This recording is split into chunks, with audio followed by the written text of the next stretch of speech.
All right, let's talk about one of the biggest mysteries for anyone who's ever lived with a cat. How on earth do they say they're sorry?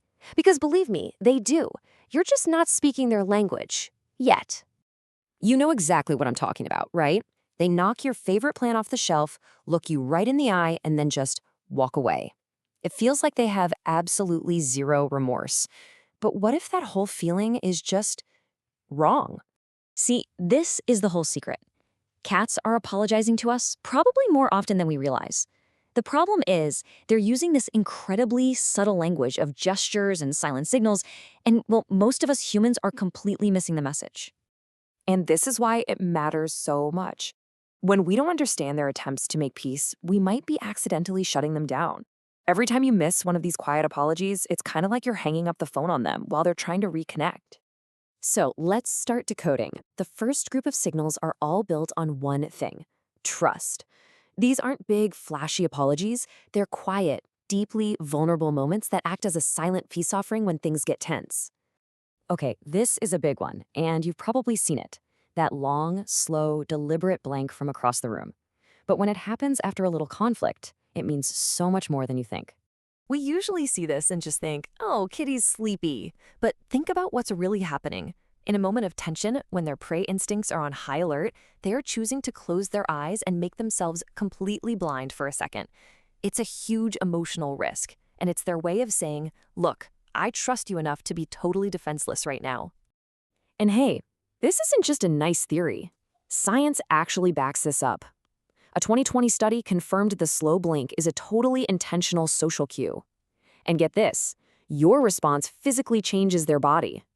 When you slow blink back, you can literally lower their stress hormones. But if you don't respond, their brain actually logs it as a failed attempt to fix things between you. All right, signal number 2 is another absolute classic cat move: the headbutt. The official term for it is bunting, and it's all about making amends. So, bunting is all about scent. Cats have these little glands on their face that release unique pheromones, and when they rub them on you, they're creating a shared family scent. It's basically their way of marking you as a safe, trusted member of their tribe. Now, here's where it gets amazing.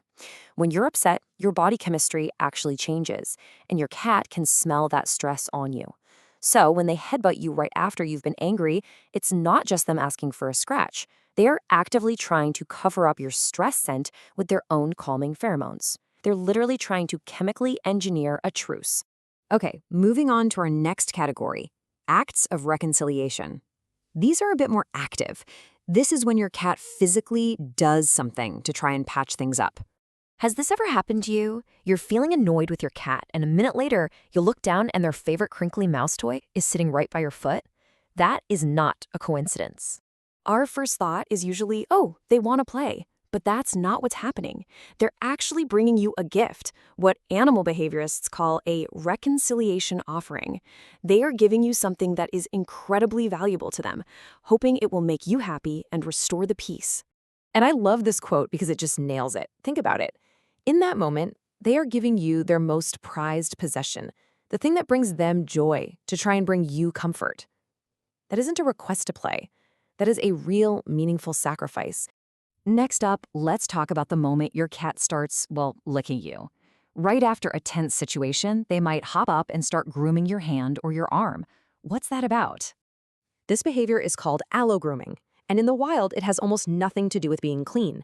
It's a powerful social behavior that cats only do with other cats they are deeply bonded with.